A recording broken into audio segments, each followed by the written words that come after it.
মাত্র ১ মিনিটের শুনানিতে ১৫ বছর ধরে চলা জিয়া চ্যারিটেবল ট্রাস্ট মামলার চূড়ান্ত নিষ্পত্তি করে দিলেন সর্বোচ্চ আদালত।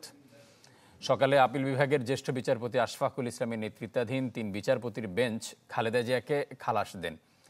খালেদা জিয়ার আইনজীবীরা বলছেন, এই মামলার ফাইল যেই বিচারপতি ধরেছেন তার জীবনে সোনা ফলেছে। এনজিএস সিমেন্ট, আস্থা নিরাপদ নির্মাণে।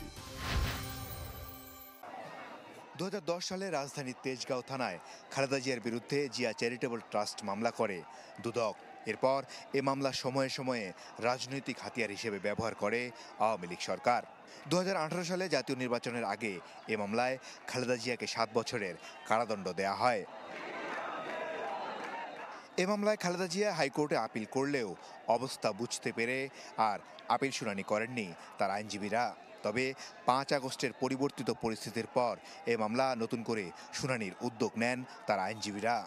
হাইকোর্টে খালাস পান তিনি। পরে এ রায়ের বিরুদ্ধে আপিল করে রাষ্ট্রপক্ষ দুদক।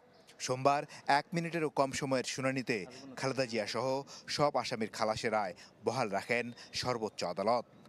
সরকার রাজনৈতিক উদ্দেশ্য বাস্তবায়নের জন্য দুদক ব্যবহার করেছিল, আদালতকে ব্যবহার করেছে বলে বেগম খালেদাকে সে মামলায় সাজা দেওয়া হয়েছিল।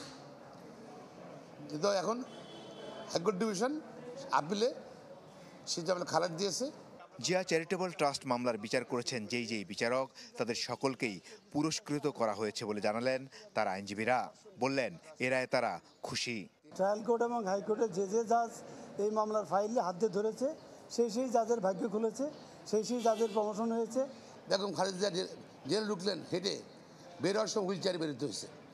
তারপরে দেখেন কত প্রতিহিংসার, এবং তাকে চিকিৎসা করতে দেয়নি বিদেশে। আর দুদকের আইনজীবী বললেন, জিয়া চ্যারিটেবল ট্রাস্ট মামলায় খালেদা জিয়ার বিরুদ্ধে ক্ষমতার অপব্যবহারের কোনো প্রমাণ মেলেনি, আর তাই খালাস দিয়েছেন সর্বোচ্চ আদালত।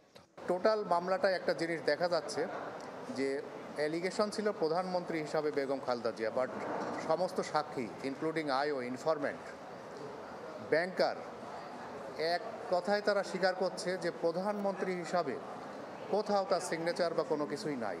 ভবিষ্যতে খালেদা জিয়াকে সাজা দেয়া নিয়ে ক্ষতিপূরণের বিষয়টি সামনে আনা হবে বলে জানালেন খালেদা জিয়ার আইনজীবীরা। এখানে তো ক্ষতিপূরণ সুযোগ নেই, সেটা ভিন্ন চিন্তা করবো আমরা।